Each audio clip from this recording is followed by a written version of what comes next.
Eternals was a mixed bag. I'm not as negative about this film as many others are. Ouch. I don't think it's as bad as I was led to believe, and I found 90% of it original, engaging, and pretty epic. However, the things I didn't like are pretty hard to ignore, and there's one particular thing I'd like to talk about today. And it has to do with a pretty standard element of the superhero genre and an overarching issue with this movie: saving the world. It's something heroes do a lot, something only the most powerful, lucky, or plucky heroes can do, and we're very familiar with it. It's pretty much the biggest goal a hero can have before any goal becomes just a number. Sure, we know Thanos wiped out half of all life in the universe, but what we care about is that he wiped out half of life on Earth, because it's kinda where we live, and the heroes needing to save our planet is a matter of course. But Eternals created a unique situation, and drew heavily from another, far less bright genre: cosmic horror.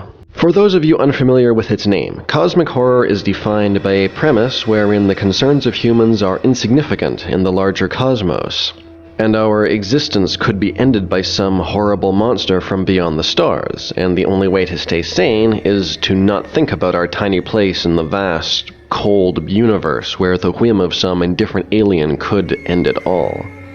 Sound familiar yet? Okay, so maybe the Celestials aren't quite that bad, but they are courting Eldritch Abomination levels of power and indifference, and their complex, convoluted relationship to humans actually presented Eternals with an unusual opportunity to truly question whether saving the Earth was the right choice or not. There's a little pee coming out of me right now. Quick recap. For your consideration, the Celestials create suns. Those suns give life to worlds. Some planets are then seeded with a Celestial who feeds on the energy created by sentient life, and the Eternals are farmers tasked with protecting the crops from deviants and helping said sentient life advance and multiply, in order to provide sustenance to the growing Celestial until it reaches maturity and breaks out of its egg.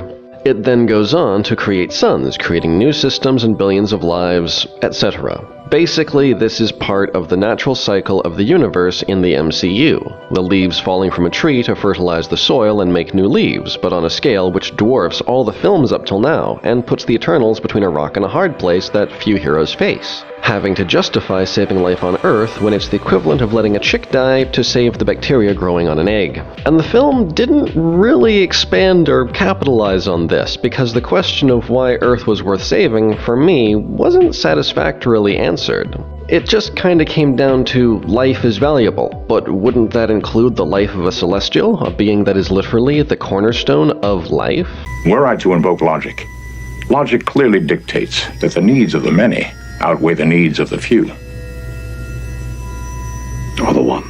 It's a classic argument that both sides could cite, and I just think there's a lot more that could have been said on the subject, but the movie seemed content to play lip service to it, but ultimately just fell back on saving the world because it's what we expect of the heroes, and wasn't reached by any kind of real process of comparing the life of one tiny world against the countless lives created by a new Celestial, or what the ramifications could be of tampering with nature on a cosmic scale.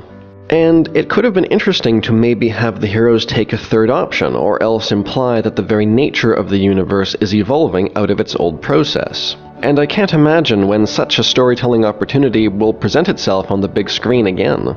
However, on a last note, despite all that I've said, I think critics have been unnecessarily harsh on this movie. It was ambitious and artistic, and I almost hate to criticize it when there was so much I did like, from the actors to the powers and the heavy themes. And my criticisms don't mean they can't expand on at least some of this potential sometime in the future.